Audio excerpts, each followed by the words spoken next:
9h30 en direct sur TV Finance. Nous sommes maintenant au téléphone avec Eric Seban, trader et coach au sein de Personal Finance. Bonjour Eric. Bonjour Nicolas. Alors on va commencer par regarder ensemble le CAC futur, Eric. Oui, eh bien, je pense que vous avez un graphique que je vous ai transmis, donc voilà, vous voyez que on a le graphique sous les yeux. Oui. C'est le graphique d'hier, il devait être, on est au milieu de l'après-midi, je crois, et la situation n'a pas beaucoup évolué. Alors on ne s'est pas parlé depuis deux mercredis maintenant, donc c'est bien de regarder un peu ce qui s'est passé justement depuis 2 semaines. Voilà, là, vous avez une hausse qui a été donc régulière, ça on voit très très bien, et puis l'hypothèse qu'on partageait ensemble il y a 2 mercredis, d'un double top vers 350 s'est confirmé. Alors maintenant qu'on est là, on se pose la question de la suite, c'est normal, puisqu'on atteint un objectif. Alors, sur le plan fondamental, il n'y a toujours pas de nouvelles, rien de nouveau depuis déjà maintenant un bon moment, et donc rien de ce côté-là à attendre pour se faire une opinion. Il nous reste le plan de Chartis, comme on vient de le dire, on attend double top. Alors un double top, logiquement, on devrait attendre un repli. Mais il y a ce qu'il y a un mais, évidemment, c'est que on vient de s'affranchir quand même d'un top intermédiaire, d'un double top intermédiaire à 5300, et ce qui nous a donné à cette occasion un signal d'arrêt des ventes sur rebond, qui était la stratégie intraday que nous avons suivie pendant des semaines et qui nous livrait des bons résultats. Donc là, on a arrêté les ventes sur rebond puisqu'on a franchi ce niveau. Et nous sommes maintenant dans un biais neutre, enfin dans une zone neutre, biais acheteur. C'est un petit peu compliqué, mais globalement, on arrête de vendre systématiquement, donc sur rebond en intraday, et on se permet de passer maintenant à l'achat sur des replis, mais avec surtout un œil sur les 2 prochaines séances, parce que en fait, ce que nous attendons, c'est que ces 2 prochaines séances nous donnent un peu de visibilité, ou à tout le monde une confirmation qu'une reprise a une bonne probabilité d'être en cours, puisque c'est ce que nous jouons, sans trop nous faire d'illusions malgré tout. Donc comme c'est un double top, nous allons voir si le double top se forme ou pas. Nous avons atteint un niveau de double top. Maintenant, pour que la figure se réalise, il faut qu'on reparte en arrière. Donc si dans les 2 prochaines séances, nous voyons que nous allons un petit peu au-dessus, eh bien ça confirmera la validité du changement de sens pour travailler, et donc l'abandon des ventes sur rebond pour les achats sur repli. Cela dit, ce qu'on va surtout observer, c'est un éventuel retour des investisseurs de conviction, parce que c'est eux qui peuvent apporter le carburant nécessaire pour imprimer une direction. C'est ce qu'on cherche, savoir dans quelle direction le marché se trouve. Pour l'instant, il n'y en a pas. On est simplement dans un mouvement de reprise, et pour l'instant encore, et c'est pour ça qu'on va observer justement le retour éventuel des investisseurs de conviction, parce que pour le moment, il n'y a rien, il n'y a absolument rien pour contenir l'idée que la hausse des dernières séances est seulement due à des rachats de vendeurs. On peut pas le dire. Vous avez une hausse qui a été régulière, sans grande amplitude, mais quand même, 150 points. Ça ne s'est pas fait dans la violence, mais de façon très régulière. Donc on peut évidemment se poser la question de savoir si effectivement c'était tout un tas d'acheteurs contraints, donc des vendeurs à découvert, contraints d'acheter pour sortir de position, et exactement au niveau où nous nous trouvons actuellement, on se doute bien qu'il y a des stops au-dessus, encore 2 vendeurs. Donc, est-ce qu'on va avoir dans les prochaines séances une continuité restant de vendeurs à découvert qui vont acheter pour sortir de position, ou bien des acheteurs de conviction qui, eux, travaillent pour que ça monte un peu plus haut, et donc vise des scénarios de hausse du marché. Voilà. C'est vraiment le moment là où nous parlons. Ne permet pas de tirer de conclusion, simplement de savoir qu'on a atteint un objectif important, qu'on se pose la question de la nature de la hausse, et que les prochaines séances vont nous indiquer, en tout cas je l'espère, de façon claire, si cette hausse a été purement spéculative, puisque à partir du moment où vous avez que des gens qui sont obligés de se racheter, qui agissent sur la contrainte, c'est technique, donc c'est spéculatif. Et on va voir si, évidemment, des investisseurs plus fondamentaux, ceux qui investissent pour le long terme, et qui peuvent apporter le relais qui donnera une direction, je l'espère, vont se pointer. J'en sais rien. Pour l'instant, je ne le sais pas. Je reste observateur. Je continue d'essayer d'acheter sur des replis avec des repères. Sans repères, on ne peut pas travailler, évidemment. Je sais qu'on est un petit peu dans une situation pas facile à travailler, puisqu'il n'y a pas de direction. Moi, j'aime bien, nous, on apprend ici chez Perceval le trading directionnel. Quand il n'y a pas de direction, c'est toujours un peu plus compliqué de travailler le marché. L'important, c'est d'avoir un repère. Le repère le plus important, c'est le stop. C'est sous 5200. On stoppe tous les achats effectués par anticipation.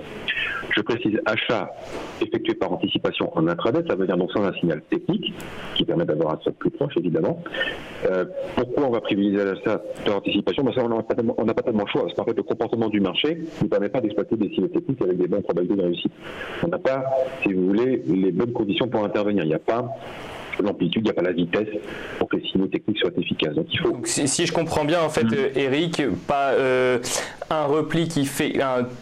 en tout cas, on peut parier sur un repli dans les prochains jours parce qu'on ne sait pas vraiment comment se positionner. Donc, plutôt que d'analyser ce qui se passe sur le marché, on va positionner différents indicateurs à droite à gauche et qui vont se déclencher en fait selon les stratégies qu'on aura pu anticiper. Alors ma stratégie, pour l'instant, comme je vous l'ai dit, depuis la rupture de 5300, c'est plutôt achat sur repli.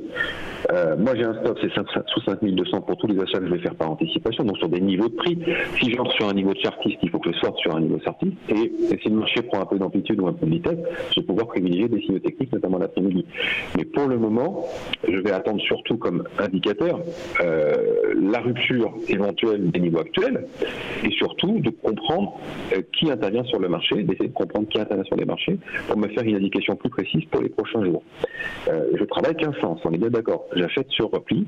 Je sais bien que ça peut paraître un peu bizarre d'acheter sur des replis quand on est sur un niveau de top comme en ce moment, mais il faut bien comprendre qu'on a eu une indication qui était la rupture d'un top intermédiaire à 5300 qui a changé la donne pour nous sur l'analyse chartiste et qui donne un nouveau sens pour travailler. Donc, c'est ce changement de sens, cette nouvelle stratégie intraday d'achat sur repli par anticipation qui va, je l'espère, être confirmée si jamais nous avons une extension avec un peu de volume, c'est-à-dire autre chose que de la spéculation sur le marché. Voilà, c'est peut-être pas très lisible ce que je vous dis là, ça nécessite d'avoir de bonnes connaissances techniques, en tout cas une bonne approche contextuelle du marché, mais c'est en tout cas la situation dans laquelle on se trouve et pour l'instant, eh bien, je dirais qu'on est dans une situation où l'hésitation prédomine encore, et qu'on est peut-être à l'orée d'avoir une indication qui nous donnera un changement de phase de marché, puisqu'on a une phase de marché qui, depuis début février, ne nous donne pas vraiment d'indication. Ça a baissé, ça n'a pas eu de relais, ça a rebondi, c'était technique, et ensuite, le marché continue à errer comme ça. Donc aujourd'hui, on est sur le haut de la zone, et on va voir si on la dépasse ou pas. Entendu, donc ça c'est pour le futur CAC. Eric, on a quelques petites actualités qui sont tombées hier, notamment le FMI qui continue avec sa prévision de croissance mondiale, donc qui prévoit une croissance mondiale aux alentours de 4% pour l'année.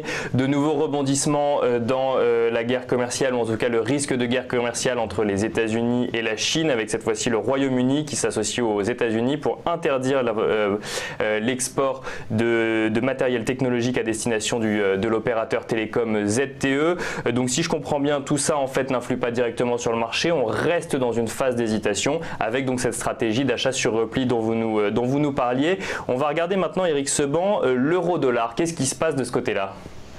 Pas grand-chose de plus. Si vous prenez une échelle de temps assez large, vous voyez que la latérisation sur le point haut se poursuit.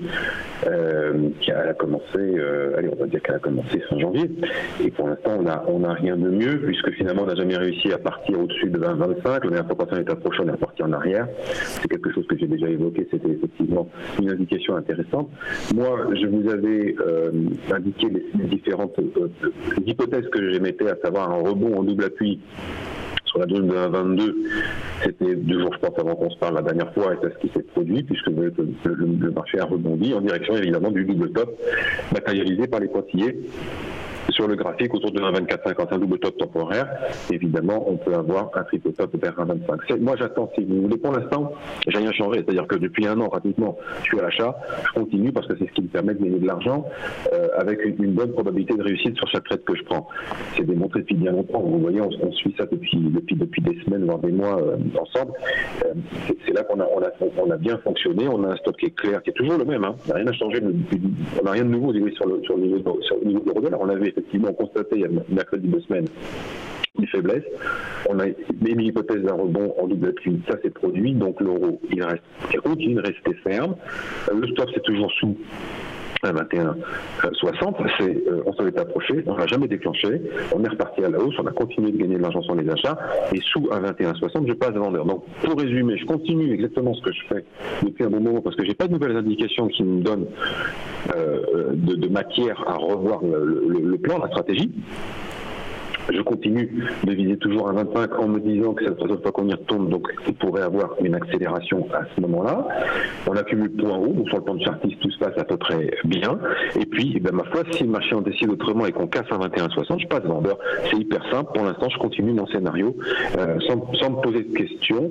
Et je dirais qu'à un moment, j'ai pu m'en poser, mais comme dans ces moments, il faut continuer à s'accrocher au plan et rester systématique. Le but de gagner en trading, c'est être systématique. Si vous commencez à être discrétionnaire, vous êtes foutu. Donc il faut essayer d'agir le plus systématiquement possible. Là, aujourd'hui, cette longue latérisation et les évidences que m'a donné l'euro de résistance font que finalement, oui, j'ai pas d'hésitation à continuer à être systématique. Enfin, j'ai pas de difficulté à trader en ce moment sur cette paire, puisque finalement, les hypothèses dans le sens de la tendance de fond continuent de se confirmer les unes derrière les autres. Donc on poursuit. Et puis à un moment, peut-être que je rendrai de l'argent. Mais bon, c'est pas grave. Ce sera peut-être, oui, je crois que ce sera même la première fois sur un an. Donc, je serai pas gêné. Donc, voilà, c'est ce qu'il faut continuer de poursuivre parce que pour l'instant, en tout cas, vous n'avez pas d'indication qui vous dit que vendre sur des rebonds vous donne de meilleures probabilités de réussite que d'acheter sur des replis. Entendu. Alors, on gardera également en tête votre conseil d'être systématique quand on veut trader. Éric Seban, merci beaucoup. Et je rappelle donc que vous êtes trader et coach au sein de Perceval Finance.